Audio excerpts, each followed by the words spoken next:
Good morning, good afternoon, and good evening, depending on where you're calling from. I'm Jenny Haddle. I am the Adaptive Management Advisor for IDEAL. So I'd like to welcome you to this session entitled Multi-Donor Funding Strategies, Leveraging Donors' Strengths to Improve HDP Coherence. So excitingly, with this session, we close the fourth thematic area of IDEAL's knowledge sharing series, which is focusing on sequencing, layering, and integrating humanitarian and peace assistance.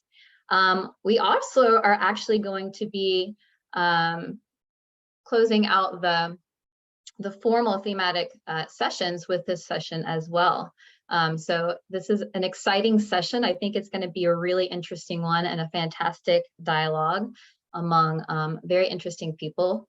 Before we start, we'd like to inform you that this session will be recorded and that we are providing interpretation in French. So please, I'd like to invite you to select your preferred language for this session. You can do so by clicking the interpretation icon at the bottom of the Zoom screen and selecting either English or French, whichever language you would prefer to listen in with. You can choose to mute the original audio or listen to it at a lower volume. At any time during the event, if you have questions or comments, please use the chat box feature. So just as a reminder, we opened the knowledge sharing series in June. It's been going on 4 months now. And we're closing out thematic area 4, sequencing, layering, and integrating humanitarian development and peace assistance. We hosted some interesting and engaging sessions Tuesday and yesterday where participants discussed how longer-term humanitarian funding can be a way to meet immediate needs while also intentionally sequencing, layering, and integrating in development and social cohesion activities as a way to promote resilience and peace. While on the flip side, development activities can incorporate creative strategies such as crisis modifiers and close coordination with national disaster management committees to prepare for a pivot in times of crisis. For me, one of the key takeaways was that no matter what lens we take in terms of the type of programming, long-term humanitarian or resilience building, creating and nurturing trust at the community level is key to ensure effective peace and resilience building.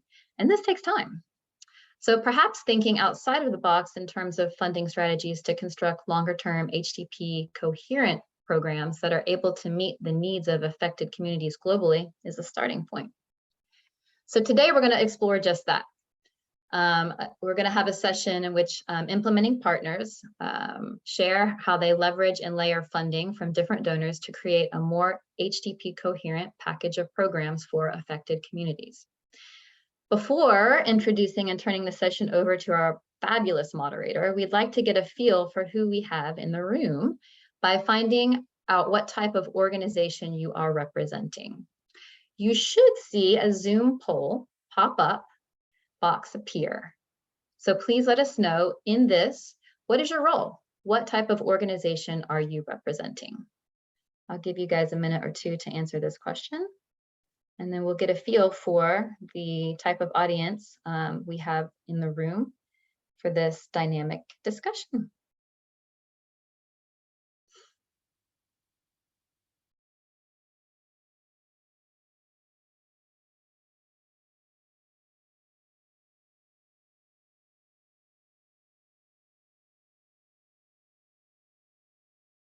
All right, if you haven't voted, please go ahead and choose the organization you're representing. If none of those fit, just choose the other, and then we can understand who it is that we'll be talking to today.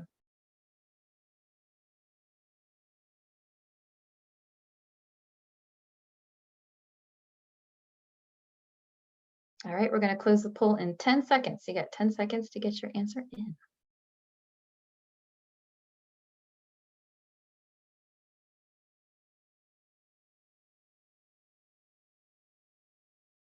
All right, the great reveal. We have a lot of representation from international NGOs in the room, some donor representation, national NGOs, government, and research institution. For those of you who chose other, it would be interesting to know how you would categorize yourself. So please feel free to drop that in the chat to give us a feel for the other types of representation that we have in the room today. Thank you so much for that. Now I'd like to welcome our moderator, Maggie Janes Lucas from the Tony Blair Institute for Global Change, where she assists country directors and regional institutes in the Sahel to support political leaders and governments on strategy, policy, and delivery to build open, inclusive, and prosperous societies. So previously she served as the Chief of Party for the Sahel Collaboration and Communications Project. We actually featured the current Chief of Party in one of our previous sessions as well. And in various country leadership roles as Deputy Country Director, and Senior Program Officer with Mercy Corps. With that, over to you, Maggie. Thanks, Jenny. Hi, everyone. It's great to be here, and I'm really excited for this session. We're going to be hearing some really interesting examples from two different organizations in really different contexts about different aspects and approaches to HDP coherence that we haven't really touched on in previous sessions, as Jenny mentioned in this knowledge sharing series. We'll really get into how organizations can be strategic in how they leverage funding from different donors to improve the humanitarian development piece coherence. And as you know, the title of the event is Multi-Donor Strategies. So before I introduce our presenters and dive into the conversation, I'd like to just quickly explain what we mean when we say multi-donor strategies and give you a few definitions just to make sure that we are all on the same page. So what are we saying here? When we say multi-donor funding, what we're referring to is a program or a project that's implemented using resources from more than one donor. So that could be really, any donor, private, foundations, public, USAID, UK government, EU, etc. When we refer to the Humanitarian Development Peace Nexus, or HDP, this is a term used to capture the interlinkages between the humanitarian, development, and peace sectors. And it specifically refers to attempts in these fields to work together to more effectively meet people's needs, mitigate risks and vulnerabilities, and move toward sustainable peace. So that's a UN definition. And then resilience, I brought together a few different definitions, but essentially, I think, they're pretty aligned. Mercy Corps says the capacity of people and systems to advance and protect long-term well-being despite shocks and stresses. CRS says resilience is the ability to bounce back from and recover from shocks and stresses in a manner that reduces chronic vulnerability and facilitates inclusive growth. And then the World Food Programme says resilience building aims to enhance the ability of vulnerable people to absorb, adapt, and transform in the face of shocks and stressors. So depending on what definition you've most aligned with, I think we can all say that working towards resilience, resilient communities, building resilience is critical in anything that we're doing with communities and with populations, whether we're humanitarians, whether we're working on development, whether we're working on peace. And of course, there are various points throughout a program cycle where you may be starting with humanitarian work and transitioning into longer term development and looking at conflict and peace. And that's what we're going to talk about today. So I want to introduce our presenters. We have a great panel. First of all, I'll say welcome to Bridget O'Connor, who's with CRS, and she is the Chief of Party of the Resilience and Food Security Program, or RFSP, in South Sudan. Bridget comes to the panel as being a COP, a Chief of Party in the Greater Jonglei. Since 2011, she has over 40 years of experience in humanitarian and development assistance, including 19 years cumulatively, in South Sudan and Sudan. She has led Food for Peace, OFDA, OTI, PEPFAR, DFID, and EU programming in Sudan, South Sudan, and Nigeria. She comes with a wealth of knowledge and experience. We're really happy to have Bridget with us. Next, we have David Maluel, also with CRS, and he is the Social Cohesion Program Manager for the Pathways to Resilience project in South Sudan. David has extensive experience in project management, peace building and conflict prevention, social cohesion, and psychosocial support. Previously, David held the position of program manager with CRS under the Resilience and Food Security Program and the Conflict Early Warning and Early Response System. And then finally, we have Edwin Curia, who is joining us from Mercy Corps, and he's the Director of Programming in Ethiopia. Edwin's an experienced leader with a demonstrated history of working in the nonprofit organization management industry, skilled and experienced working in humanitarian and emergency programs with various partners such as World Vision, Save the Children, UNICEF, and Mercy Corps. He has expertise in humanitarian assistance, food security, policy analysis, market systems development, and humanitarian programs. So we have quite a heavy hitting group here. I hope that you all will participate in this dynamic discussion. Before we jump into asking the audience to share some questions and thoughts, we do really want to get some context and understand specifically where these three panelists are coming from, the programs that they're managing.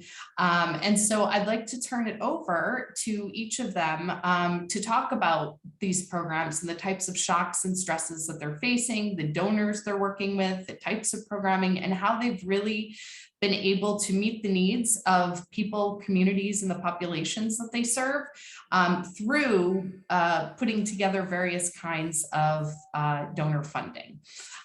So I'm going to pass it over to Bridget and David to talk about their program with CRS first. Over to you two. Thank you, Maggie, and thank you, Jenny. And thank you for the opportunity to talk about CRS's experience in increasing HDP coherence, specifically in the area of Greater Jonglei in South Sudan. Next slide.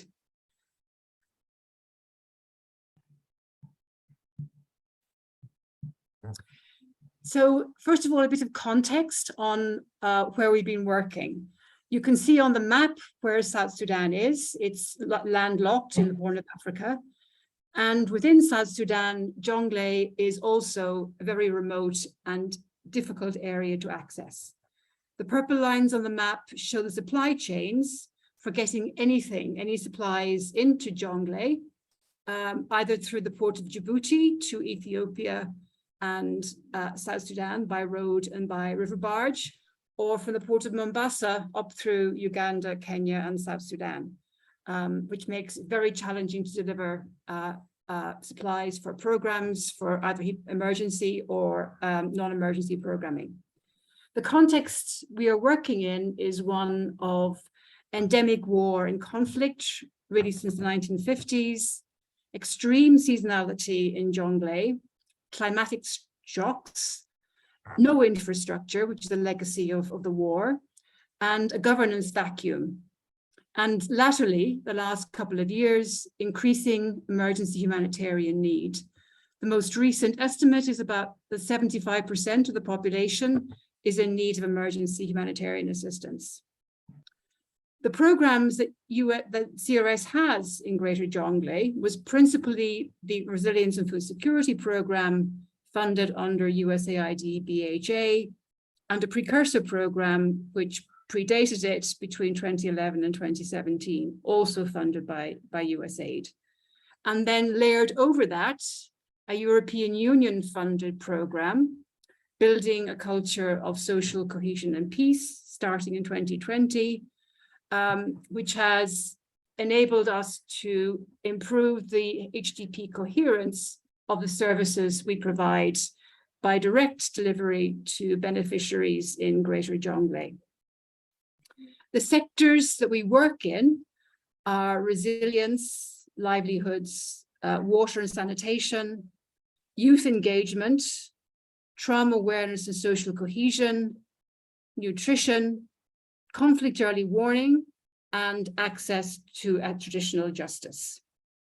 And the two modalities that we use are with BHA, using the food for asset modality, food commodity, and with the European Union, the cash for work modality.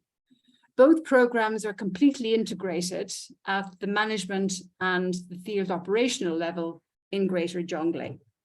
I'll now hand over to my colleague, David Maluel, to talk a bit about our programmatic approach. David. Thank you, Bridget, and to the audience this afternoon for South Sudan. I'm so pleased to be presenting to you. And as Bridget mentioned, we have two key programs, and with different modalities. The other one funded by USAID is Food for Assets, and the EU-funded project on building culture of social cohesion and peace in Greater Jonglei is Cash for Assets. And when we're talking about assets, we mean facilities or anything created by the community. Could be a feeder road, could be a water fund, or could be a borehole, or an asset that the community actually may need, to build their cohesion, to bring peace, and also to support them. So we focus between resilience. We work between the resilience, social cohesion, humanitarian emergency, and recovery. Like for example, in 2011, when we started the programming in Jonglei State, we were implementing resilient building, helping communities, to build their resilience. But then war came in 2013, December, through 2014, then we had to go back to emergencies. And then when there was peace in the country, 2015, we went back, to resilient building and recovery for the communities. But again, in 2016, there was war again. We had to go back to emergencies. And in 2017, we had a serious case of cholera outbreak. That was a serious emergency that we had actually to intervene. And again, in 2019, 2020, series of flooding, as Bridget mentioned before, then we had also to come in form of emergencies to help communities affected. In terms of the population that we reach, the USAID funded project building, the resilient and food security program, they took close to 700,000 participants on, being supported from all those sectors on WASH, youth engagement, nutrition, trauma awareness, social cohesion, a lot of things that we do. And then the EU-funded program, which is building the culture of social cohesion and peace in Greater Jonglei, now focus about 164,820 program participants. And in both programs, most of the participants are women. Over 60% of participants are women and youth. This is because we target women. They are the most vulnerable part of the population. Also, youth can easily be mobilized by the conflict entrepreneurs. So the people that we can easily target, also mobilize them, or work with them to build the resilience of communities and also to stop, conflict among communities. We are located in Greater Jonglei, which Bridget mentioned before, is landlocked with a lot of access difficulties. You have to fly in or you go by road, which is of course challenging sometimes. And this is where the two key programs are funded by USAID and European Union being actually implemented in Greater Jonglei. Thank you. Now I pass it on to my colleague Edwin to talk about their programming with Mexico. Thank you. Thank you, David. Thank you, Bridget, and for giving us a context in South Sudan. Colleagues, audience, I want to move you to Ethiopia and specifically to the Somali region of Ethiopia. Next slide, please. For Mexico in Ethiopia, our context currently dictated by a protracted conflict, which is compounded by a porous border that is seeing a lot of extremism activities coming across from Somali. We have also protracted climatic shocks. We are currently experiencing the worst drought in the recent past. We're facing a fourth failed rainy season. So this region is part of the greater Horn of Africa drought response. With drought and conflict, it means that we are facing a huge population displacement. So we play host to both IDPs and refugees in this context. And as such, we have increasingly humanitarian needs. across a space where a lot of development interventions have gone through over the years. So for Masiko Ethiopia, we started our programming back in 2008 in this region. But for this particular conference, we'll be focusing on our recent activities from 2018 to date. Looking at our thematic spaces, we have a portfolio we call of durable solutions, where we have our resilience programming, which is primarily funded by USAID through a project called Resilience in Pastorals Area, popularly known as RIPA and RIPA North, looking at around 129,000 direct house beneficiaries in terms of households, with 31 million across 3 regions. Linked to this is youth employment opportunities, which is funded by an EU project that looks at strengthening social economic opportunities and job creation through 10 million funded projects looking at 54,000 refugees and host community members. Then within the durable solution portfolio, we also have peace building activities, both that are layered within the RIPA project and through the STED project with EU, but we've recently received a standalone gender and conflict sensitive approaches peace building project from the government of Canada through their Peace of funding pot, looking at 1.4 thousand direct beneficiaries and 1 million indirect beneficiaries for $1 million US. And this one is covering the same geographical spaces as the RIPA project. Then we have livelihood diversification programs that we are doing in collaborations with WFP, funded through the CEDA and DANIDA pots. And we have a unique project that looks at clean energy that is funded by the Shell Corporation, looking at energy for productive use for both refugees and host communities. So that's our development and resilience portfolio that we refer to as durable solutions. Crossing over on our humanitarian response, due to the recent drought crisis, we have had a crisis modifier activated by USAID for 1.5 million, looking at pastoralist and agropastoral activities. The crisis has persisted, so we are about to receive a top-up of $10 million US under this crisis modifier from USAID. Within the same crisis, we also managed to receive a rider of about 200,000 euros from EU to make sure that we are protecting our development gates. Under the humanitarian response, we've also managed to secure funding for the Horn of Africa crisis from Hilton Foundation, specifically to respond to the drought, and also some additional top-up funds from the Center of Disaster Philanthropy that funded the region, looking at Kenya, Ethiopia, and Somalia.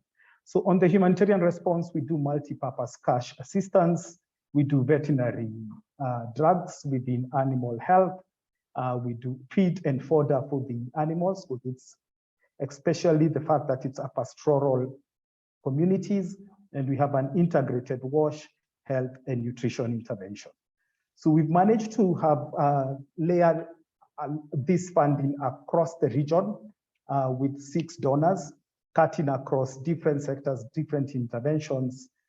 Some of them, the participants to the program are in the same geographical spaces, but primarily cutting across the Somali region. I want to pause there and hand it back to Maggie. Thank you. Thanks a lot, Edwin and Bridget and David. Fascinating. I mean, just listening to all of you describe your programming and how you've layered and sequenced the different activities as well as donors seems a bit daunting, but also critical And I think that's the one thing that's exciting about this discussion, is that we aren't just sort of looking at programs that have said, okay, USAID or EU or this foundation wants to fund this activity, so we'll just fund this activity. You've really looked beyond the donors, and you've looked at what communities and populations and households need, and trying to fill all of those gaps. And so maybe what we could do is jump in a bit to understand in a little bit more detail some practical examples from the ground. That can help us understand really how you've been able to get this funding from different donors to address all of the needs across the humanitarian development and peace programming. I mean, look at, you've all talked about emergency needs, you've talked about the longer term development, resilience building, and the fact that we have to protect those gains. And you've talked about conflict and how conflict has played a role and how we have to address issues of conflict and cohesion. So let me go over really quickly back to Edwin, just for a minute. Edwin, if you can give us 1 to 2 practical examples that can help us understand better how you've been able to use the funding and get this particular funding. And just take a minute, because I do want to get to Bridget and David too on this point. Sure. Thank you, Maggie. I think for us in Mexico, we started with a development base, and we had the Resilience in Pastoral Areas project that looked at agro and agro-pastoral systems approach to programming, where we were leveraging private sector resources to deliver climate-smart agro-pastoral activities, whether it's the veterinary medicine for animal health or livestock supply and agricultural production. So we were doing development. Then the conflict and the drought and other crisis shocks came in. And at that point, we managed to build and activate the crisis modifiers that we had already built into the program, activate the rider that was already in the program, and then seek additional funding from other donors and from foundations to make sure that our humanitarian response was building onto our existing resilience programming. So using the same master service agreements in the private, leveraging again on the private sectors, and delivering humanitarian response through voucher programs. Then at that point, due to the conflict and the increasing issues around trauma and the need to strengthen institutions, that's when we went to seek for additional funding for peace building. And this came in from the GAC project that I just highlighted, looking at increased institutional strengthening, increase the role of women and leadership in using dialogues, and ensuring that we are building institutional skills for trauma healing. Great. Thank you, Maggie. Back to you. Yeah, Edwin, that's super interesting. I know that David and Bridget also have some very specific examples, especially around the peace and cohesion and trauma. And I'd love to hear a little bit more from David and Bridget.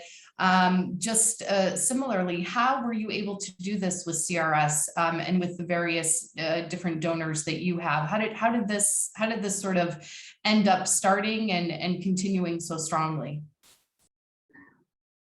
Thank you, Maggie.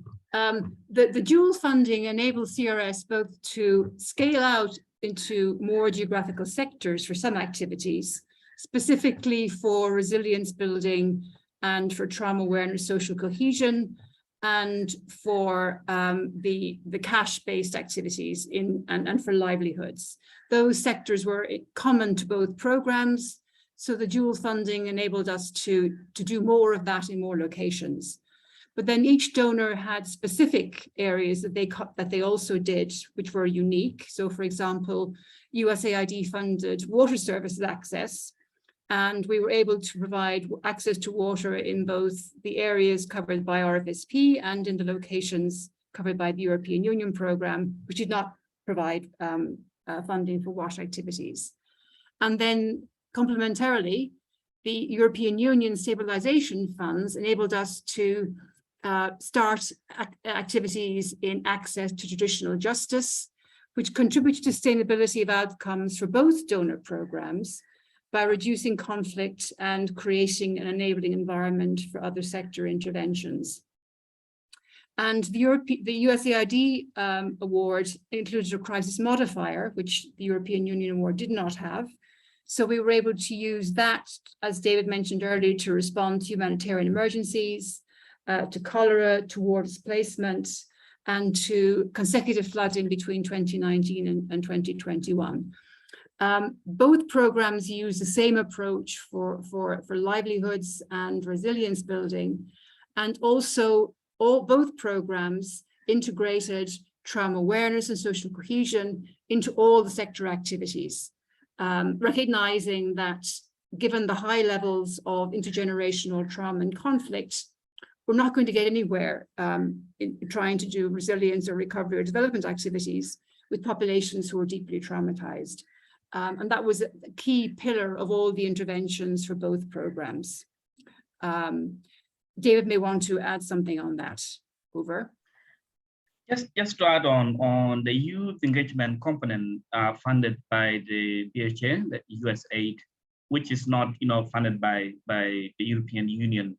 And in areas where we're implementing the USAID funded project, we also engage youth, and they participate in youth programming, in farming activities, but then they also have access to justice, which is funded by the European Union. So you see the two programs complementing each other, where there's deficiency in one, then the other one covers up. Like if we engage youth in conflict prevention activities like farming together or connect up projects, then the European Union is funding access to justice, or giving communities opportunity to have peace committees. And this is where they resolve conflict. So you see where there's deficiency in one area, then the other project complements. And this has been a key factor in success in the last couple of years, for the communities to enjoy the service from the two donors, which are quite different in some cases, but also the same in other areas, especially when we come to social cohesion and trauma awareness funded by both programs. So that's what I can just add on the youth engagement component and peace building. Great. Thanks a lot, David, Bridget, and Edwin. Super interesting. We've got some great questions coming in, and we're going to get to those questions, so don't worry. But before we get to those specific questions, I just want to ask a little bit more detail from our panelists. Really how getting a bit closer to the different donors and how you managed that. Someone did ask this question as well, but it was something I wanted to ask is, what are the internal factors within each of your organizations or within your structure in the way you work allowed you to really manage having multiple donors? I mean, look at CRS, you've got 3 donors. Edwin with Mercy Corps, you've got upwards of 6 or 7, it looks like. That's significant. Were you really in the way that you're managing the program, do you have sort of one results framework and then you sort of look at the different results and different donors are funding that? Are you open and transparent? I'm assuming, given we're doing this presentation, but how are you sort of negotiating with donors around this? And what are the enabling conditions internally that are really making this happen? I think that would be great to hear a little bit more about that, because it's really the nuts and bolts of how you're making it work and how you're making it seamless for the communities and the households and the populations that we're serving. Maybe I'll go to Edwin really quick if you want to jump in. Sure. Thank you, Maggie, and an extremely interesting question. So I think for Mercy Corps, we were very intentional in building the humanitarian and the peace building capabilities from a development base. So, and at that point, we developed what I would call a portfolio strategy. So you had your durable solution portfolio, you have the humanitarian piece, and then you have the peace building portfolio. And then we linked it to area-based programming, so that to make sure that these projects are co-located. So you're dealing with a multi-sector, multi-donor, multi-location projects. That pushed us as an agency to develop a master budget, especially to make sure that you're taking into consideration your support services, finance, IT, logistics, HR, and those ones now cost as a percentage. Then it's the program staff that are costed at 100% across the donors, based on the specialities that are being built on. So that answers the questions on transparency.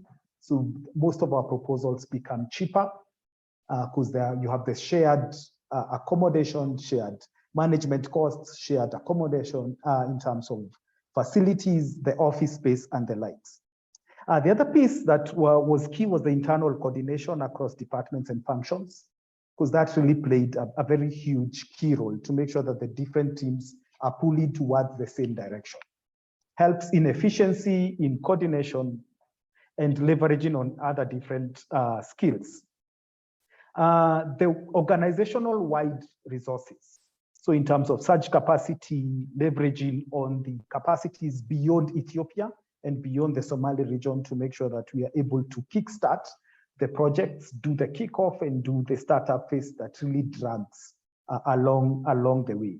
The last piece is on the design process. So the projects are co-located, the design are done by programs to layer on each other to make sure that we are using our humanitarian interventions to protect our development gains, and we are using our peace interventions to make sure that the humanitarian interventions are delivered, we have the access that we need, and the development gains are still counted to achieve wider outcomes. Thank you, and back to you, Maggie.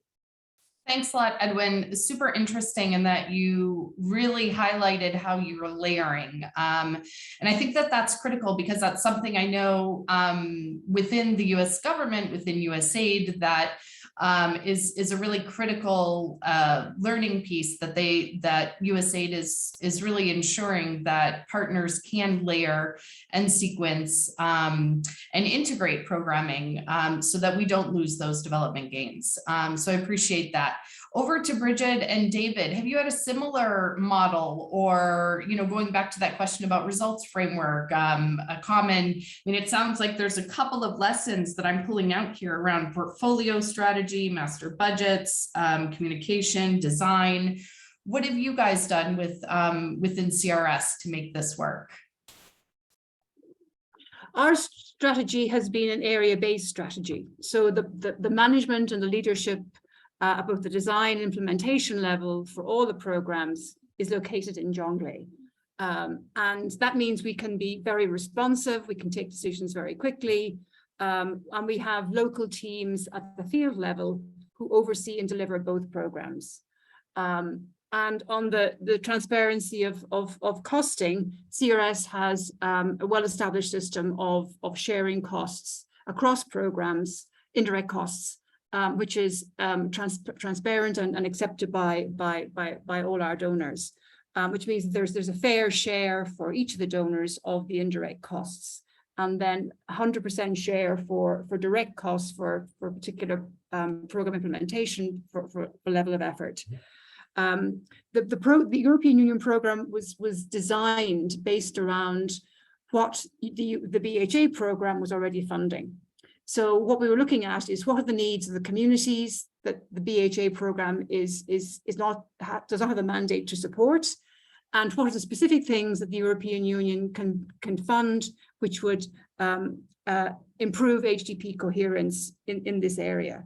The European Union funding was principally for stabilization, and they had a particular interest in developing peace committees and also taking the model of trauma awareness and social cohesion, which CRS had developed under the RFSP program, and replicating that in other areas where CRS was currently not working in Greater Jonglei. And also to do something about access to traditional justice, given that the lack of access to justice is a major driver for conflict at local level. So the two programs were designed to fit together and to be integrated and to support each other. That means that we were able to implement the RFSP program was the main spine of CRS's activities in Jonglei and had been for many years. And the European Union program came in later and used the same modalities and training materials and SOPs and all the same processes as the USAID program. So there was no new processes or no new learning for the staff in terms of implementation, except in the new sectors, which was the community peace committees and the access to justice. And we were able to use the learning and documentation and approach of our community peace committees, which CRS had piloted under an earlier program funded under Foreign and Commonwealth Office. So a lot of the approaches that we were using were well tested and well tried. And what we were doing was doing them in new locations or doing them using a different modality, such as using cash instead of food in order to implement over. And to add on that, CRS piloted the social cohesion and trauma awareness intervention using its own private fund. And after the success of that pilot intervention, USAID was able, to fund for longer term now. When we implemented it for 1 year by CRS, and then we saw the successes, the communities coming back to share the success stories and giving, positive feedback about the trauma awareness and social cohesion intervention. USAID was able, to fund for more years. And sharing, the lessons of what we learned from the field, as Bridget mentioned, and also with CWAS, the Conflict Early Warning and Early Response System, the project funded by FCO. Then the European Union was able to take this learning and say, okay, if this is the gap, like we have the issues to do with access to justice, we have issues to do with peace building, peace communities in the communities. And of course, ensuring that the vulnerable people, especially the women and the youth, able to access justice system. Then we also have the funding, and we can support that if you are willing. And we did that. We developed the proposal, and they were so generous to fund it. So when we pilot our own project and share the successes, you see the donors with their interest, because they also do their own research and they get to know what is happening in the communities. They will show interest and be able to fund. And we also created forums, where we share success stories, especially quarterly meetings, where we invite donors, to see and also hear from our field staff, and also have the engagement with them to understand the context and see what is the gap. So when we organize a quarterly meeting, we come after maybe 3.5 months, then we invite donors to see what is happening, especially at the level of state level or at Juba office, where the donors have the chance, to ask direct questions and also interact with field staff. And when they go to the ground, for example, the field, they also have the opportunity to listen from the community members. And this is the chance, for the donors to see exactly by themselves and decide whether they can fund this or not able to fund that. Thank you. Yeah, great. Thank you, all of you. I think what's really interesting and exciting to hear is that you, number one, really worked in a decentralized manner. And you're really at the place where you're implementing, and that's where decisions are being made. So number one. And number two, I love that all of three of you gave examples of how you leveraged existing funding and how you sort of integrated and brought in new donors and sort of showed them what had been tested, tried, how close you were to the ground, how close you were, and how you were engaging populations and making decisions based on what they needed at that point, depending on the humanitarian issues or conflict. And so I really appreciate that. I'm trying to keep a list here. And and to make sure that we don't lose some of this, and we're being recorded. So thank goodness we've got that. But maybe what I'd like to just also ask, we have a few more minutes before we hit all of the questions from the audience.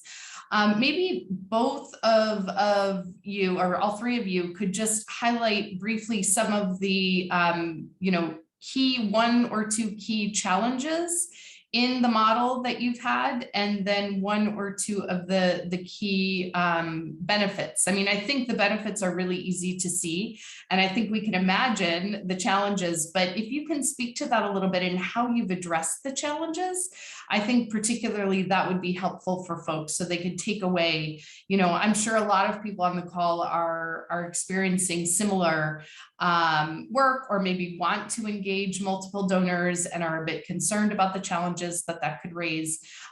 So maybe I'll just highlight really quickly now before we jump to the audience questions, some of the challenges that you've dealt with that have been particularly difficult and how you've tried to resolve those. Edwin, can I start with you on that? Thanks, Maggie. I think our biggest challenge currently is the various shocks and stresses that hit communities and outstrip our preparedness and response efforts. The crises now are more frequent, they are taking longer period of time. We currently facing the biggest and the worst drought in recent times. So purely on top of our current programming, we are looking at an additional 30 million to Mexico only to respond to the current drought crisis for the next 18 months. That means that most of the market systems and the private sector interventions that we had layered over the last years, some of those individuals will be pushed out of business shortly, purely because of that crisis. So another huge challenge is the fact that every donor has different rules, requirements, which makes it at times very hard to layer and leverage resources. This is linked to branding, linked to compliance, it's linked to their approach, to their programming. Some donors are interested in infrastructure and solid hard stuff on the ground. Others are more interested in systems, approach, and soft components of the programming. Then when you cross to peace building, it's a very specialized skill set. And most agencies can attest that it takes time to build those skills, to train, to recruit, to build, to retrain. Because these are skills that require relationship building, trust building. You have to be and have worked in those communities long enough for you to achieve social cohesion. So it's one of those things that cannot be done overnight, and it's gonna take time. The last piece is the short-term funding vis-a-vis the multi-year funding. So most of our humanitarian pots are 9 months, 1 year, 6 months, and it creates an internal competition across the teams to make sure that they are able to deliver on time, on target, and on budget. Thank you, Maggie, and back to you. Great. Over to Bridget and David to highlight your biggest challenge and how you've addressed it, or one or two of them. I would say, first of all, I would agree with everything Edwin has just said about the increasing humanitarian need, and the fact that a lot of the work that we've been doing on resilience and recovery has been almost obliterated by increased humanitarian need, and particularly by 3 years of catastrophic flooding. So I recognize that.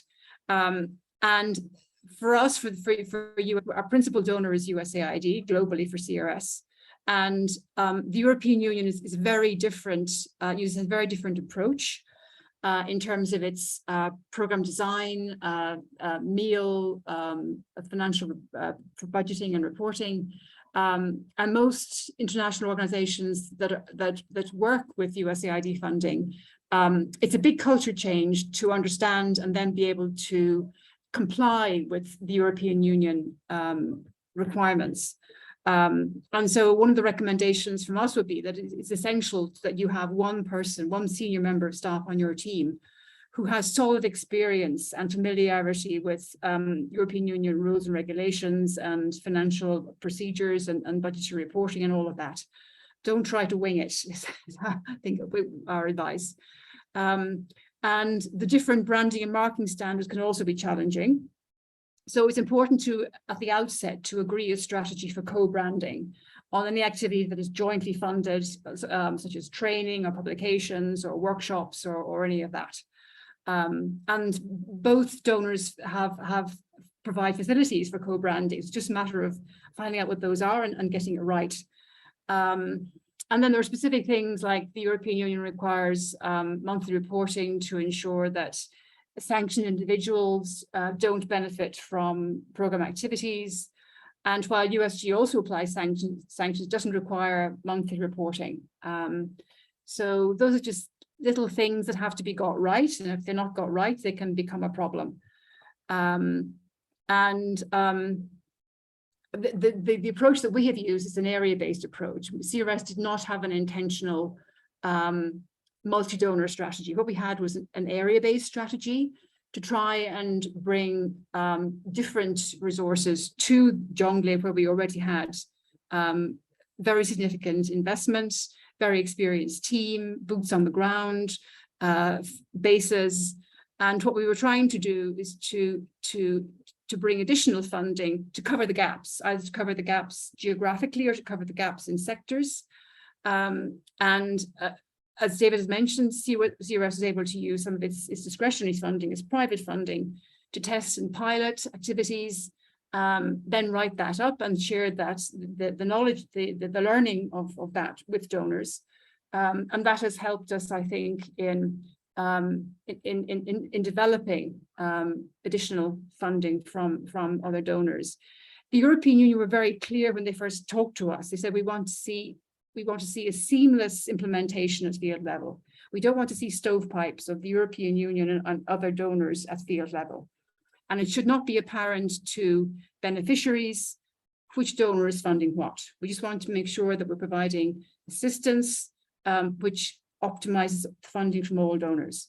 And that's what we've tried to achieve. So all our staff at field level are cross-trained in both programs. They can explain and understand what each program is doing. There are some staff at program level, at the management and field level, that are shared across both programs. And we used experienced staff from the USAID program to set up and do the startup for the European Union program. And we use the same, as I said already, the same training approaches, SOPs, and so on across both programs, so that we try to ensure that the standards for beneficiaries for all sectors are the same, no matter where the funding is coming from. I think that's a key learning point for us. Over. David, do you want to add anything? I think Bridget has mentioned all. I can just only mention a couple of few other things that, well, of course, they also have serious impact on what we do with donor funding. We operate in an area where over 90% of the population is illiterate. You don't know how to read and write. And to get, much impact of what we do, we face that challenge. How do you deal with a community that is so illiterate and, coming from a serious background of conflict for many, many years? And we had to do the social cohesion and trauma awareness intervention 2014 throughout many, many other years. And what we did was to translate some of the training materials and visualize, the training materials, like what we call the visual aid training material, which is in form of pictures, to help, participants grab the information that we are really talking about, because and translate the local language. That actually helped us, because when the donors have the chance to speak to project participants, they will be able to say exactly what is actually written in English. And they don't read English and they don't write English. But because it's translated in their local languages, and because it's designed in the form that is pictorial, they are able to see some of the images and relate to what the context is. They were actually able to come and say what it was all about. The other challenge was environmental. And of course, you see where we operate, it's difficult, like we are shown in the map. it's difficult to access Jonglei State.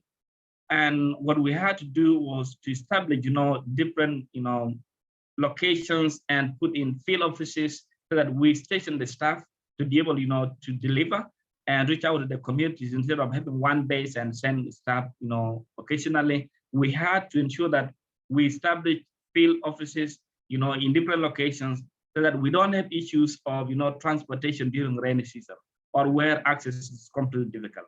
In this way, we were able, to use the donor fund from both the USAID and EU effectively to ensure that we reach the communities intended. Great. Yeah.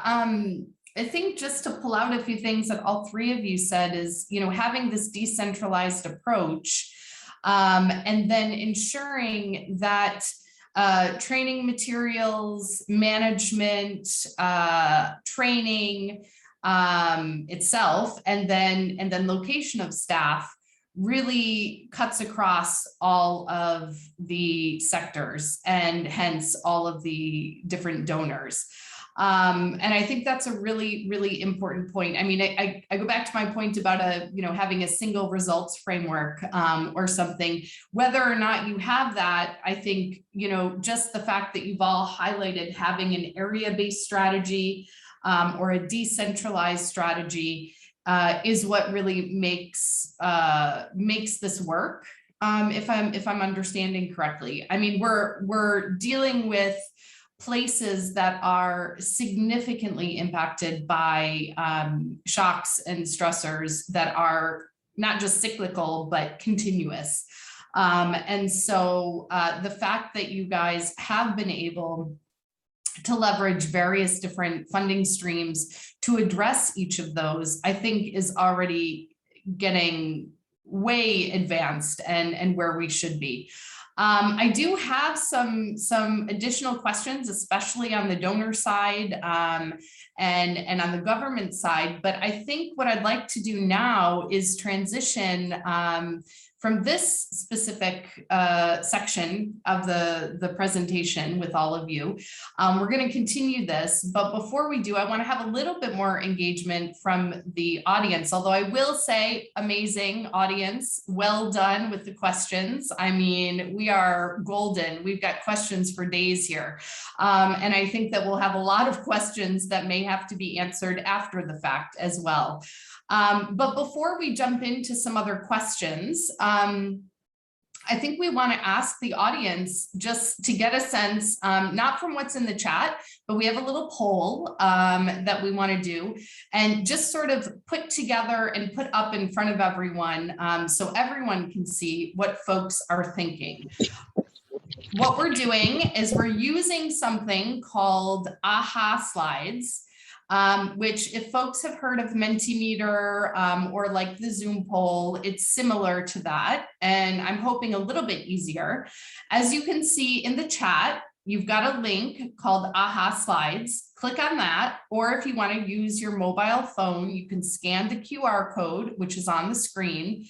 And jump into the two questions that we want to ask the audience, just to kind of get a read of where you're at. The first question is, what has surprised you already from this discussion? I mean, we have a lot more to go. We are on the call for a little bit longer, and we have a lot more, I think, discussion and engagement. But so far, what surprised you from what you've heard? You can answer as many times as you like. If you want to put 10 responses, 1 response, 2 response, please go ahead. And so just type right in there. We've got one coming up. And I'm going to wait a minute for a couple more to come in. There's one other question after this question. And we'll change the screen so that you get the second question coming in. I'm going to open up my screen a bit so I can see the questions and the answers. Here we go. The number of different donors and portfolios, for sure. The fact that panelists are able to deal with the administrative requirements of EU and USAID at the same time, definitely. That is a big one. Kudos to them. And someone wrote here, I would expect more ECHO and EU NTPA funding or BHA to PRM USAID coherence. That's a great question and something we can definitely delve into. All three panels seem to have some really good promising practices that could be shared easily with others, some great positive practical examples indeed. And that's what we want to make sure of from this session, that we pull out at the end and get you some very, very clear examples that you can adapt and use yourself. Let's move on to the next question. The next question is, what learning or concept or idea from today's session will you take with you to implement in your own programs or organization? Once again, there's no limit, so feel free to jump in and put as many answers as you'd like. And again, I'm gonna open up my screen a bit so I can read some of those out. Well done, panelists. You guys have really, I think, brought a lot of excitement to this topic. We've got someone who's already putting some things up here. Proper resourcing of grant staff, absolutely. Understanding more about area-based programming. That's something that I really want to delve into, whether or not we do it on this call or maybe through communication afterwards. I think one of the nice things about these types of sessions, you get to see who these folks are and you can see what organizations they're with. And we've got, I'm hoping that we can either put the email addresses or can be sent out after so that folks can follow up. Because I think a lot of this will be getting down to the nitty-gritty about, well, how did you really do area-based strategy? Like, what does that mean? What does that look like? Does that mean you have the same results framework across all programs? Does that mean that you've got the same staff? I mean, I think Bridget and David and Edwin all sort of referred to some of those examples, but it's always great to have very hard examples when you're trying to adapt this to your own programming. Using private funds to pilot and demonstrate proof of concept. I mean, that is amazing. If we all have that privilege. I know that CRS has a great way that they can do that. They have a lot of private funds. It looks like Mercy Corps also was really able to do some of that with the foundations that they've been working with, who have a little bit more flexible funding. So that's really fantastic. I'll read one more here. Leveraging humanitarian interventions through layering and sequencing to protect resilience programming. Absolutely, we heard a lot about that, going back to protect the investments and really try to ensure that the backsliding did not happen to the full extent that it could have. Great. So this is a very cool slide program that we have. So we'll share those out. We've recorded those. And now I'd like to go into questions from the audience. There are so many questions that have come in, which is really exciting. But what I'd like to do first is I'd really love to just get a sense from if we have any donors in the audience. I mean, one of the questions that I really have too is, how can donors make this type of programming more accessible, seamless? Are there certain things that donors themselves feel that they can do to really make this happen? Because obviously we're all working towards the same goal, whether we're EU, USAID. Of course, there are different units and different divisions within each of the donors, but we're working towards resilience. We're working towards addressing the needs that communities and households have. And I'd like to go over to my friend and former colleague, Asta Zinbo, who is working with USAID in Niger as the acting mission director, and she's also the director of the Governance and Democracy advocacy team there. And Asta, maybe you can jump in here and just give us a sense or two about what you think about that question. How can donors better engage, or is it moving along as it should? Thank you so much, Maggie. I think the first part of this panel has really focused on how organizations can leverage money from different donors. But actually, there's a flip side to that, which is basically how donors are trying to leverage HDP coherence from different organizations. And so in the Niger country context, there are a lot of similarities to the examples that have been shared to date as far as recurrent droughts, floods, disease, but also significantly increasing conflict, both from violent extremist groups as well as conflicts growing between communities in Niger. And so I'll just share from our side, both in Niger, but I would also say from the Sahel, from a number of regional programs. We've taken at least a three-pronged approach. First is that we have looked at the strategy level. So we have just been drafting our new 5-year country strategy, which we call a CDCS, which many of you know. And as part of that, it is by design completely cross-sectoral. And we have a number of cross-cutting priorities that the intent is really that they will flow throughout all of the subsector activities. And so those cross-sectoral priorities are resilience, which we have already been investing in for a number of years, democratic governance principles, but also conflict sensitivity across the entire portfolio and the nexus, of the humanitarian development and peace building activities. The second big area aside from the strategic part is that we have in the past and will continue to deepen in the next phase of programming this type of integration in project design as well as individual awards. And so, we have sort of clusters of programming. Those of you familiar with the Sahel, there's a series of activities under what was called RISE 1 and RISE 2, which is focused on building cross-sectoral resilience activities, as well as BRIDGE, which was intended to work on geographic areas and themes adjacent to conflict areas.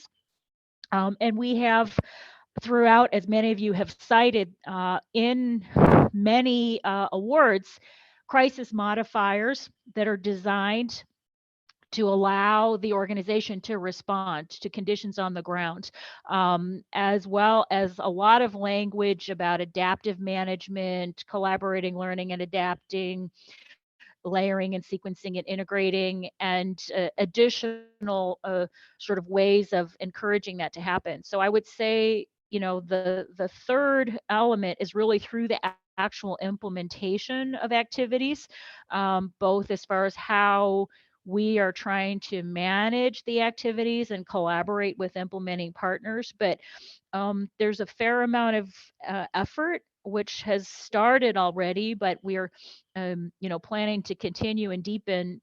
This is through cross-sectoral working groups, coordination between implementing partners on work planning.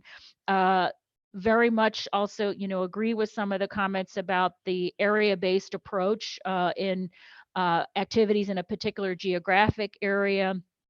But there's also sort of thematic work that has been happening. We have done training with implementing partners on, for example, conflict sensitivity throughout all of their activities. So not just, the democracy, rights, and governance and conflict people directly working on social cohesion and resolving intra and inter-community conflicts, but all of the other implementing partners to be aware of, what is conflict analysis, what is do no harm, what is context monitoring to be able to do adaptive management.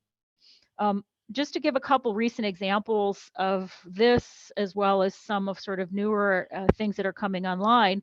One is that, as many of you know, there's a US government supplemental funding related to the Ukraine crisis to respond to the food security crisis in Niger and in the region and beyond. And there are a number of different kinds of activities that are part of that, including humanitarian, including, resilience and food security, as well as other complementary activities to that. The other element that we have for a central mechanism is something called the Complex Crisis Fund, of which is designed to respond to complex crises. And so we're also going to be doing some expanded work. And I think, as many of you know from seeing things on the ground, all of these factors of climate change, drought, food insecurity, increasing prices, interethnic conflict, violent extremist groups create additional vulnerabilities.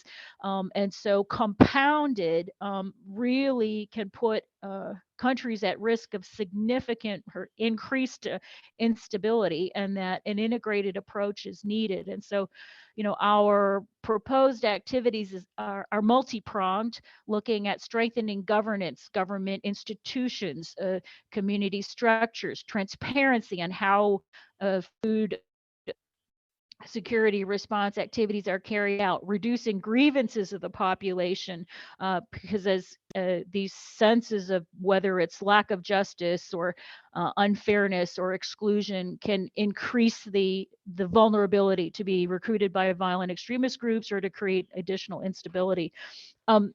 The other thing, though, that I did want to mention, since you've asked, Maggie, about challenges, some of the challenges that we have heard from our discussions with partners on trying to engage in this, as far as the nexus and really how we operationalize it, there are a number of challenges that have been flagged to us by some of the partners. One is that, we're expecting or suggesting that it's important for implementing partners to pay attention to the context where they're operating. That means doing a conflict analysis, what in the place where they're working, but that, the stress, and I think it was alluded to, is that there's a time pressure if you're doing humanitarian assistance. And so, Yeah.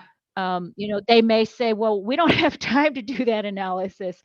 The other thing which is related to it is on targeting of beneficiaries. Yes. So we've seen some examples from talking to different implementing partners that sometimes we end up at cross purposes, even, and I would say maybe in particular when they're in the same geographic area. So for example, one is that, the humanitarian assistance programs are giving out free sacks of flour specifically to pregnant women. This is in the, the RIFSA's food security zones. However, in the same geographic area, our health programs are focused on maternal and child health and family planning. So we were told that some local residents were like, well, hey, if I get pregnant, I can get that free food. And so we're acting at cross purposes, that while we're on the one hand trying to, increase family planning because of the fact of how much pressure the population increase is putting on society, at the other hand, the other activities are going against that. The other is just even about who are the nomads. And who are the ethnic groups, and are you supporting one group but the other group may be increasing their grievances, and that you're acting at cross purposes. And so I think this stovepiping is something that we need to work on, breaking down these barriers, and also the so-called humanitarian principles, which we understand. But at the same time, just one last example is, as some people know, for example, the government has made it a priority to encourage returns, like in DIFA. And on the one hand, you know, they want assistance and ask humanitarian partners to say, these people, you know, we want them to be able to reintegrate into their old lives. And then we have these disbalances, and that like, no, humanitarians can't support, you know, people that are considered to be under a stabilization initiative. And so I think there are things that all of us can work on in the future to improve. Yeah, no, Asta, those are fantastic examples. Thank you so much. I totally hear you. And I think that, you know, that's one of the reasons we really sought out the CRS program, the Mercy Corps program, because they were really addressing these things. But I do think that this is the road that we all end up going down at some point or another. And it is critical that when we're designing our programs that we're doing these you know, baseline contextual monitoring and continuing to do that. So thanks a lot, Asta, for that input. I think it's really important. And I want to jump to another part of the world and just ask someone from Central and South America, because we've been talking a lot about Africa, but I do want to get a question. We have someone who's brought up a question, Adam Kyo from El Salvador, I believe. Can you ask your question to the panel? I think it would be great to transition and get your question in here. Hi, everyone. Good morning, good day, good afternoon. This has been such a great conversation and really seeing a lot of overlap in the advantages and also the challenges. So I was, you know, really happy to hear from Bridget about the area focus. And I think that that's something we've been really striving to do in El Salvador, is create a territorial focus that's allowed us to be more efficient. I think we're just getting started, and when I see the scope and the scale of South Sudan, so it's really great to see that as an example. And then I also really appreciate Edwin speaking towards the challenges. I think those are really similar challenges that we're seeing on the field, that competition that oftentimes a project may, or multiple projects may incur. So my question was, you know, how do you navigate those donor requirements and that competition, particularly in the startup phase, when you may have, you know, new project staff on the ground, you have to get a baseline going, and you don't want to overwhelm the local stakeholders. And I think you started to speak to that a little bit. If you could talk a little bit more about how you've navigated that field level challenge, and then also from Bridget, how did that area of focus emerge? Was it intentional, or was it intentional from the outset of the program, or is this something that came over time after kind of layering multiple projects and then realizing that you could create more efficiencies? So really, thank you to all the panelists. This has been a great discussion. Thanks, Over. Adam. I'll hand it over to Edwin first, and then to Bridget. Thank you, Adam, and thanks, Maggie. Let me start by saying, once you have the program participants at the center of your design. So you're looking at the communities, you're working with the program participants to design it. You find yourself, as you try to respond to their increasing needs, you will need to be multi-sectoral, you will need to be multi-donor, you'll need to be multi-locational, and you're going to be multi-project. So it might start as a collection of projects, but as long as the design has the communities and the population in need at the center of it, you will end up into a program and then into a portfolio and into area programming. But coming back to your specific questions and around how we are able to manage the competition across functions and teams, especially at the start of projects, Mercy Corps has a pool of startup project managers.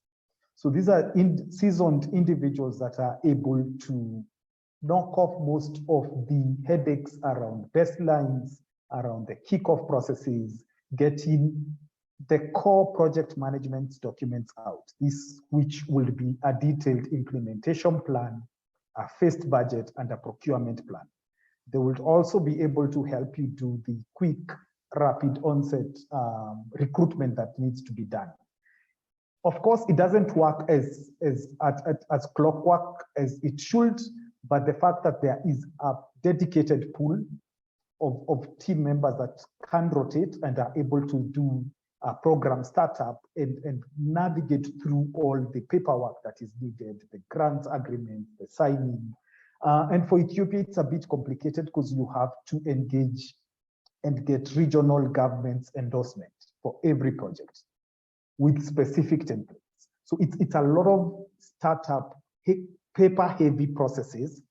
But the fact that we are layering and doing this in spaces that we've been before, we are able to leverage on existing relationships in terms of our local partners, in terms of private sector, in terms of our engagement with the government offices. So you end up with a process that they know that this project speaks to this other project, and this is how the funding and the processes are going, even at the point where it's been scrutinized by the government. Thank you, and over to Bridget. Yeah, thanks, Edwin. Yeah, Bridget, David, your side. Yes, thank you for the question. Our situation was slightly different in that by the time the European Union program came along as an idea, we already had many years implementation with the USAID funded program. And the team that put the European Union proposal, budget, etc. together were all experienced staff, who national and international, who had worked on the USAID program for many years.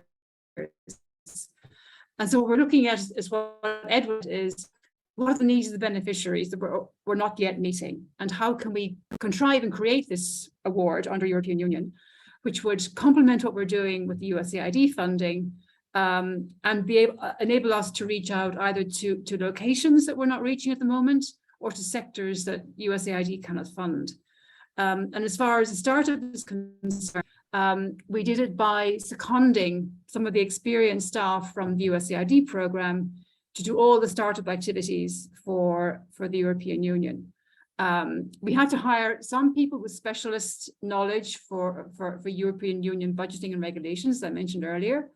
But most of the team was actually staff who'd worked in Jonglei for several years, who understood the context, had a very clear idea of what was missing in terms of our HDP coherence, which European Union could answer, and also had the relationships with local stakeholders and state stakeholders.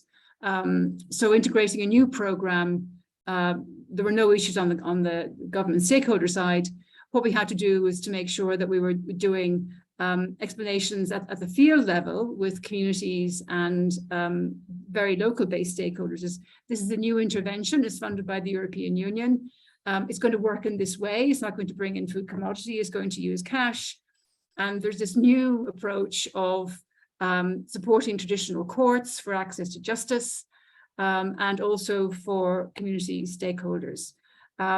So we were using existing in-house capacity to set up a new program. So the idea of there being any kind of rivalry or that issues of that nature wise.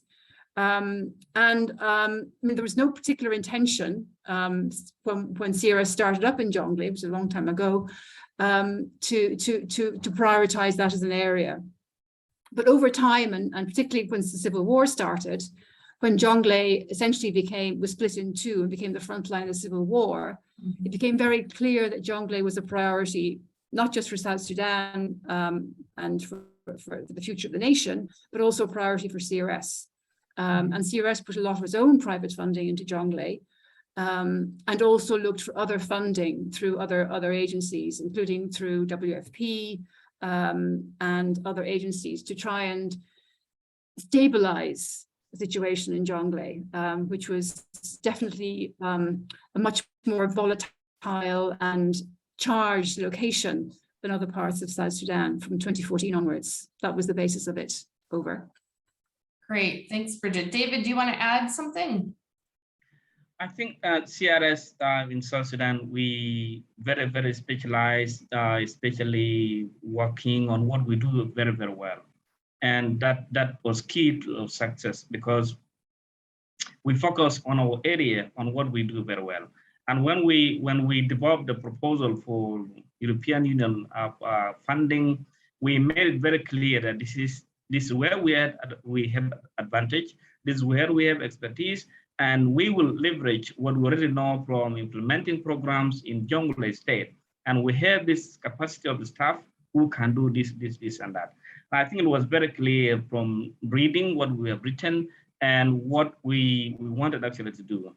And it made it very easier when we went to the communities and explained to them that the only change would be in this area. The new things will be on access to justice with USA funded, project does not actually support, and will not be doing this, will be doing that, will be cooperating in this area. And it was very easier.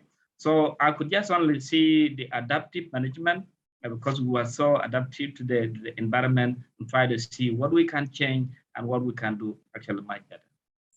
Great, thanks a lot, David. Adam, thanks for your question. I want to move to another question from Judy Kanawati. I hope that I pronounced your name correctly. Judy, if you're still on the call, I'd love you to come on to show your face if you feel comfortable, or unmute yourself to ask your question.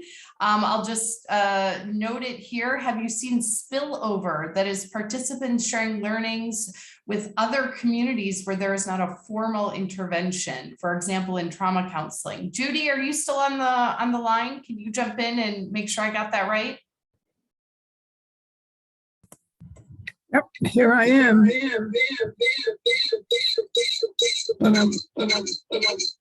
Ooh, sounds like we've got a lot of feedback from there, but I'll repeat the question again, and I'll hand it over to the panel to see if maybe Edwin wants to jump in first. Fascinating presentations. Have you seen spillover, that is participants sharing learnings with other communities where there is not a formal intervention, for example, trauma counseling? Edwin, do you want to start that off and then maybe move to David? Thank you, Maggie, and thank you, Judy, for that question. I think what we've seen is, because in our approach, we build what you would call peace and social cohesion organizations. So these are cooperatives, these are groups that are supported through our MASICO programs, and then they work with the peace institutions, which are the government laid alone processes that take part in the peace building spaces. So the linkages between the peace organizations and the peace institutions is where we have seen a spillover, especially when you're dealing with both. And the spillover we've seen is the mix between the refugees and the host community populations and the interaction in that space.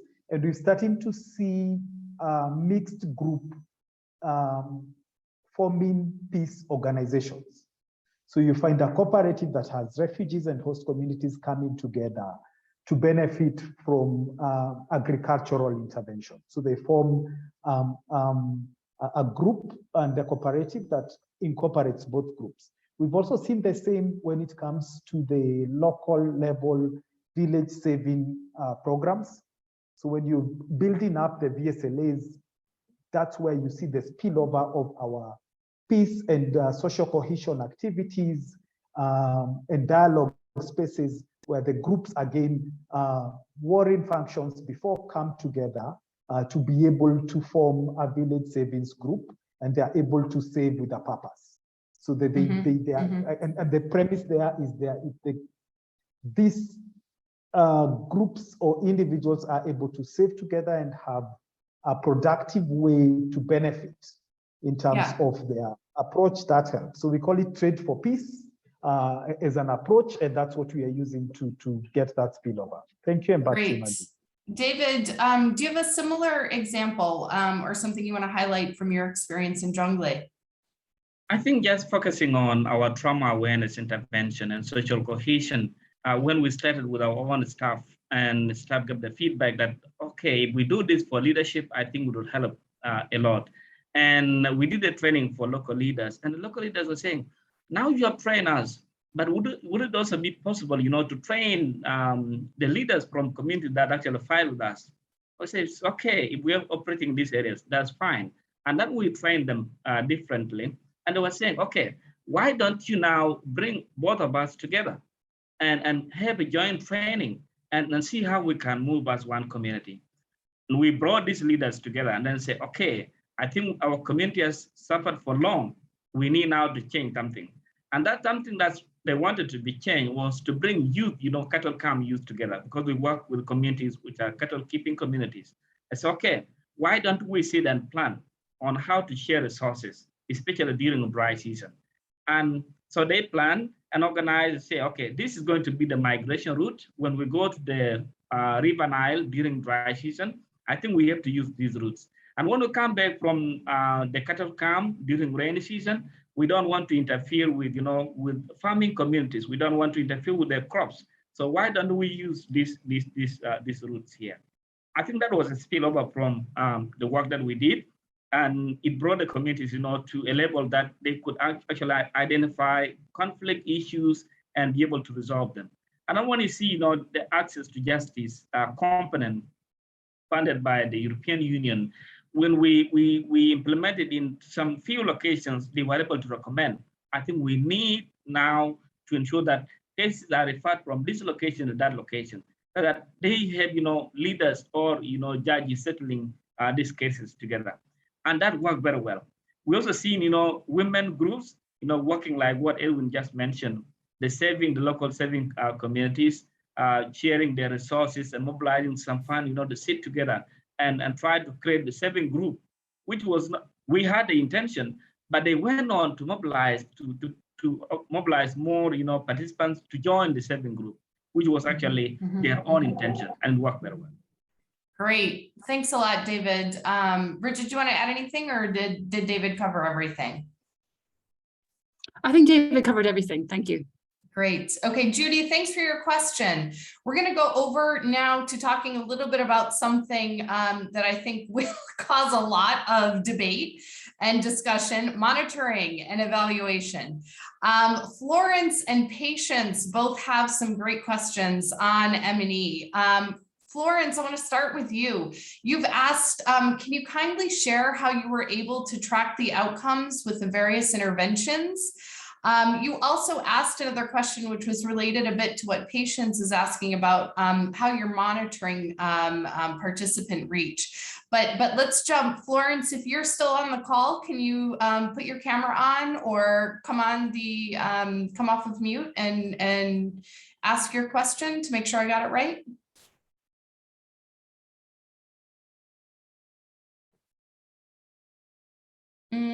Florence might not be there anymore, but regardless, I think it's a great question. So I'm going to launch it to the group. Can one of you jump in and let us know how you were able to track the outcomes with various interventions, and sort of how you set up the monitoring and evaluation system so that you could respond to one donor or another? And Florence is there. Florence, do you want to come off of mute and clarify anything? Jump in if you'd like. Thank you, Maggie. My question is, how were you able to track the outcomes with the various interventions? And this comes from a point of view where we had different beneficiaries targeted with the different interventions, with the cash for work and the food for assets. This is particularly related to the CRS program in South Sudan. Thank you. Great, thanks a lot. Let's go over to David and Bridget. One of you want to start us off, and then we'll move over to Edwin if he has anything to add. Yeah, great question. And thanks for attending the meeting, Florence. As I mentioned earlier, we had separate meal systems for each of the programs. That's a donor requirement. And there were specific indicators which were required by BHA. And there were specific indicators which were required by European Union. But apart from those specific indicators, All the other indicators were the same, but we had separate databases and a separate meal team and a tracking system for each of the programs. And for the sectors where both programs were working together, they were both implementing the same kind of activities like livelihoods or resilience building. Those activities were taking place in different locations. So in Village A, the USAID funded program was being implemented, and in Village B, a couple of miles away, the European Union program was being implemented. So there was no sort of spillover of beneficiaries between those two interventions, the resilience building using cash for work with European Union, or the resilience building using commodity with BHA. And similarly for livelihoods, the work with farmers or fisher people or livestock keepers, those were taking place in separate, in distinct locations, which is one of the reasons we were interested in getting the European Union funding, because it enabled us to expand and scale out into locations where we weren't implementing programs under BHA.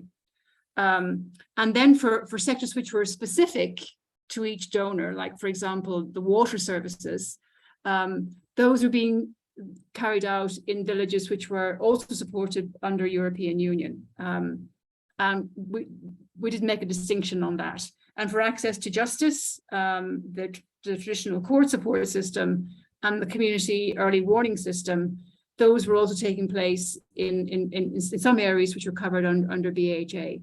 But we had a system at the field level where the field area coordinators and the program and meal teams met on a weekly basis to look at all the indicators they had and to do validation and verification, and then report that into the management of the program, which was based in Bor in Jonglei.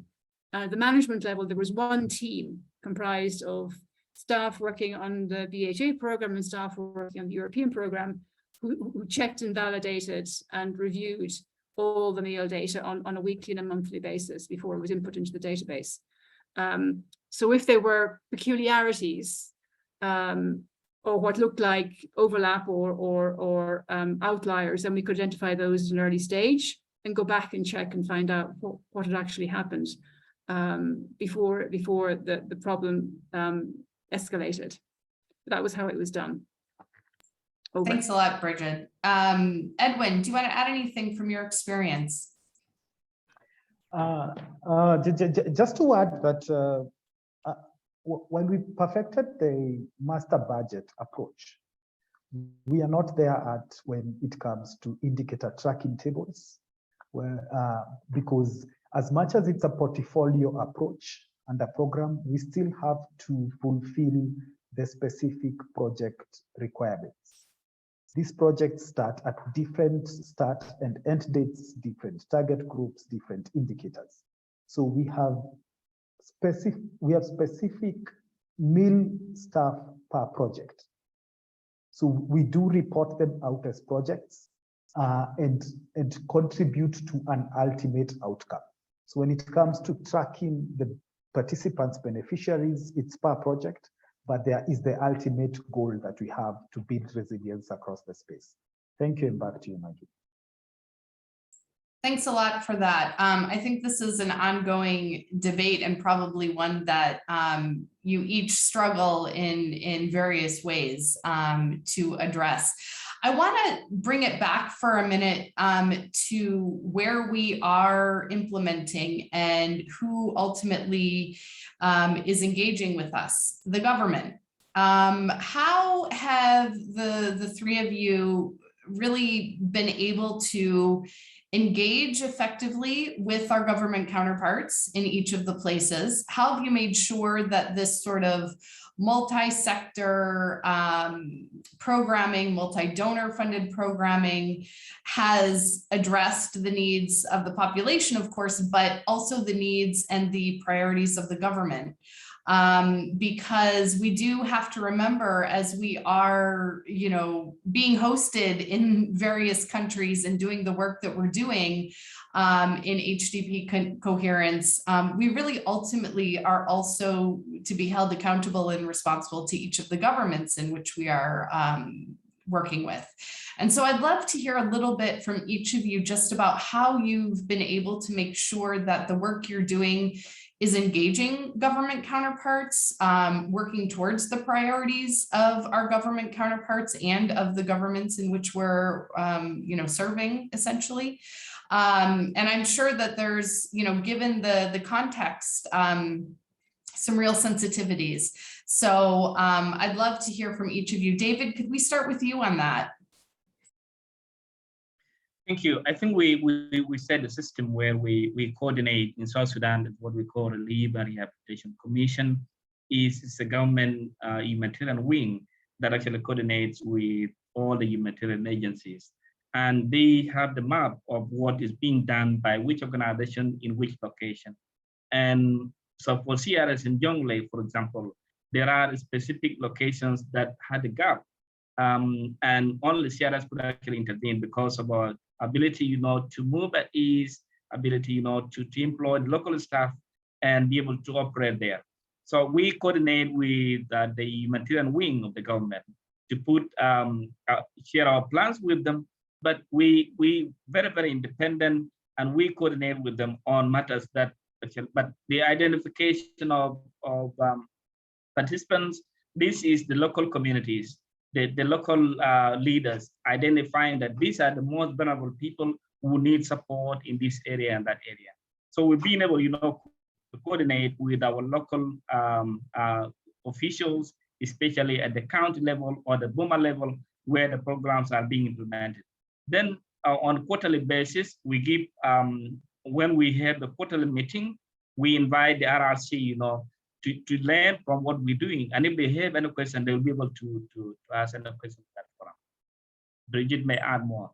Yeah, thanks a lot. Bridget, go ahead if you want to add anything. Yeah, just a couple of things.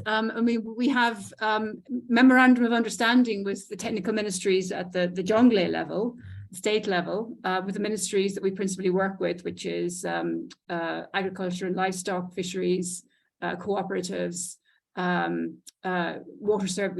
rural water services. I think that's all of them. So they have understanding of what it is we do, and when we're doing assessments or training, we invite their technical staff to participate. They do, sometimes they don't. Since 2011, the sort of capacity of government at the state level to do anything very much has nosedived, really. So that the participation and level of interest of ministry staff in what any organization is doing in South Sudan has definitely not got less strong. And the other mechanism that we use to try and make sure that whatever we've been doing, particularly on livelihoods, is sustainable, is that we have a secondment system for government staff. So that field extension agents and some staff working in the Ministry of Water and the Ministry of Physical Infrastructure are seconded to us to work as part of the team for the period the program is running. That's part of our sort of trying to strengthen the capacity of government staff, technical staff. And we also make an annual report to the state government of what we've been doing for both programs. These were our targets, these were our activities, these were our challenges, this we managed to achieve, or he's managed to achieve. And so that's documented then. That goes to the RRC at the state level and also to the governor's office and to the state ministries. So there's documentation of everything that we've been doing for both programs, and as so far as possible, complete transparency on the good stuff and the not so good stuff. Over. Great, thanks. Edwin, would you add anything from a little bit of a different context? Sure. On this side, we're dealing with a very strong and involved government. So that means that all our projects have to be endorsed by the federal government and signed by the regional government. And this including the budgets to make sure that we have the 80-20 split, where 20 is admin and operations and 80 is to the government. So to that extent, it means that they are involved into beneficiary targeting. So our beneficiary targeting processes is by committee, which is chaired by the different government offices. But the biggest plus is that all our resource persons in terms of technical support, if it's a training for animal health or training for agriculture, is done by the line ministries. So we have a system where each government bureau has the technical capabilities and they have their rates. We have, as a part of the requirement and program sustainability processes, to engage with the government processes. The fact that we're using a market systems development approach really helps, because then this builds to the government's blueprint. Like in the Somali region, they've just launched a durable solution strategy. So most of our interventions are facilitating of what the vision that the government wants to see. So that builds in some joint monitoring processes. And we do have to report on an annual basis based on the agreements that were signed back to the government and the line ministries, including the budgets. So there's a very huge level of transparency that comes across with our interventions with the government processes in Ethiopia. Thank you, and back to you. Yeah, thanks a lot, Edwin. I mean, clearly there are really different contexts that we're dealing with and talking about here. So obviously that plays a role, but I think, depending on the context and what you're able to do with the local government or the federal government, we really have a responsibility. So it's great to hear both sides of that and the sensitivities and the challenges that I think each of you probably experience working in the way that you do. I'm conscious of time. We are getting up against the end of the session. I did just want to highlight, I mean, there's so many questions here. We cannot get through all of them. But one thing that there have been a lot of questions on challenges, and I know you all have addressed your challenges, as quickly as possible and very clearly. But were there, Rebecca Stetter, if you're on the phone, feel free to come off of mute or put your profile picture up to show us. You had a question on very particular challenges when pursuing multi-funding strategies. And were there any differences in objectives or approaches from the donors involved that you had to navigate, or anything related? Rebecca, I don't know if you're still on the line, but if you are, feel free to jump in and make sure I got that question right. This will be the last question, I think, for right now.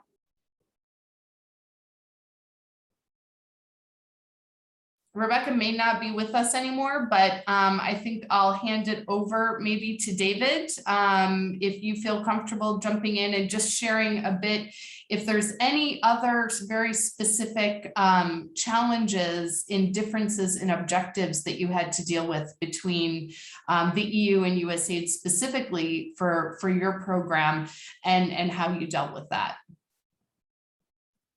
I think, as we mentioned earlier, some of the challenges were short-term challenges because we had experience working with the USAID-funded project. But when we had the EU funding, some of the challenges were on the requirements, on donor requirements, some specific, reporting requirement, on checking on monthly basis, on the list of project participants to ensure that no those, sanctioned guys, the name not appearing there, and some of those requirements, and was difficult at the start to understand what was required. But after maybe 2-3 months, we got used to and ensure that we had the staff responsible with this and able to quickly, identify what the donors were actually looking for.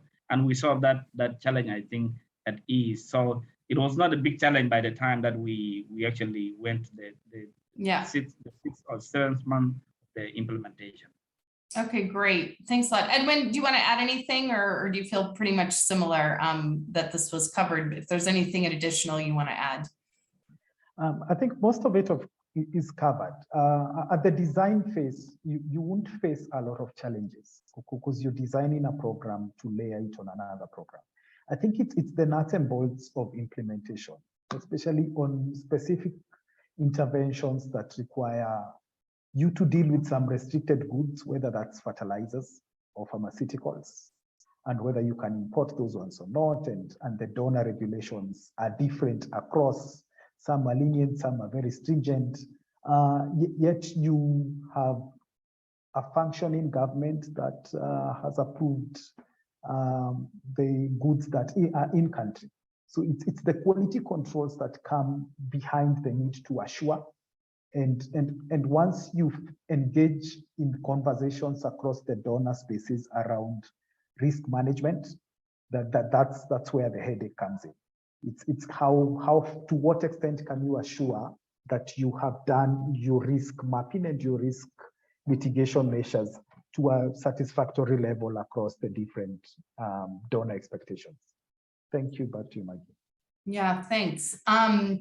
Wow. Well, we still have about 25 other questions that were asked. We also have a couple other folks that I really wanted to call on who have some experience in the UN, particularly in local organizations, but I think we're really coming up against the time here.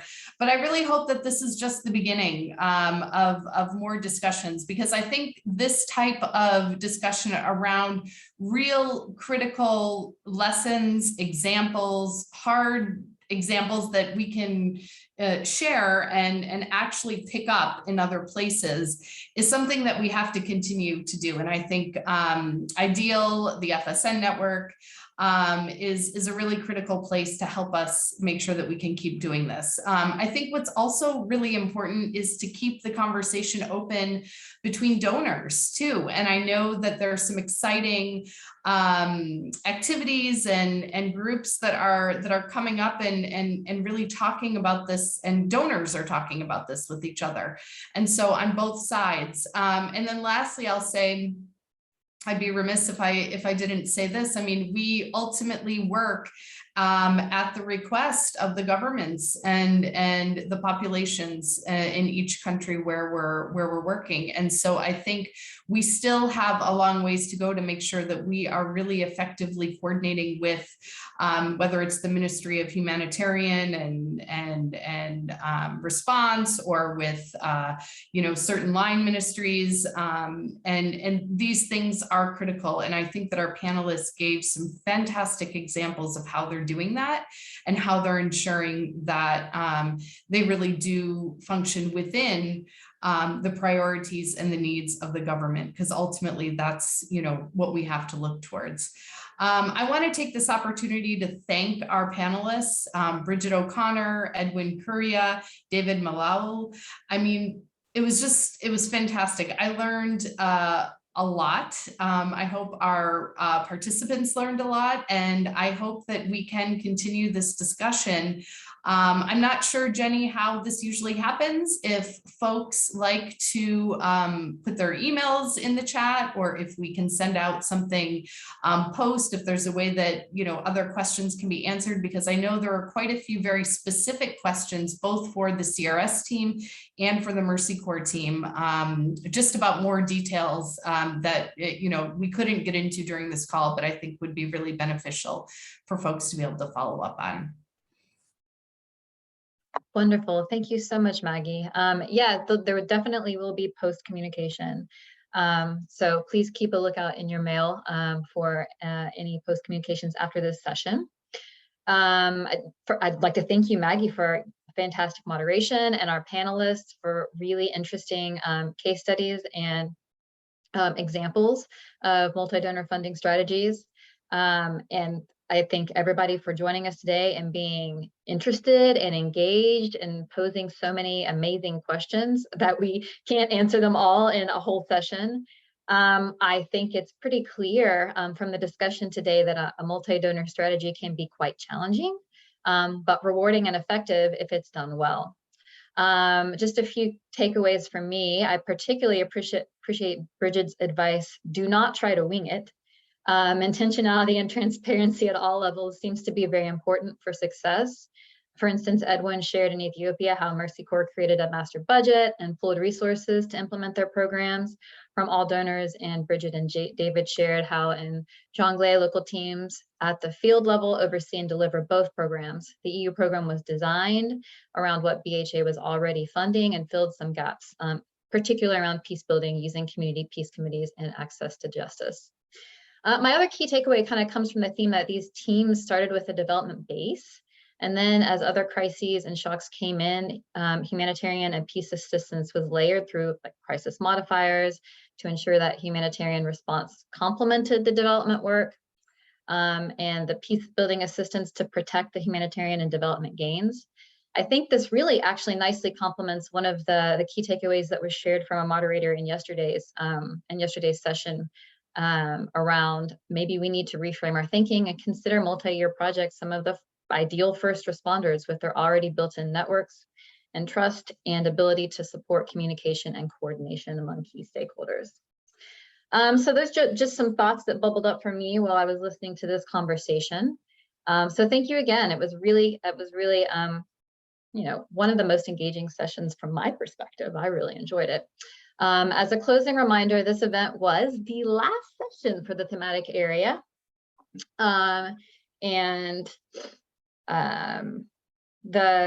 We're closing this 4-month knowledge sharing series and a culmination event towards the end of September. So registration will launch soon. Keep a lookout for that. I'm sure you'll get some communication about that in the future. And we'd love to hear your thoughts on this session so we can improve on future events. We have, I think, already shared a short survey in the chat, and it will take you less than 2 minutes to complete it. So please do. We read all of this feedback. It's very important to us. So please go in there and give us some thoughts on how we can improve. We're going to keep this Zoom meeting open and play some music in the background as you complete the survey. But thank you again for joining us, and we really hope to see you soon. Take care, everyone. Bye.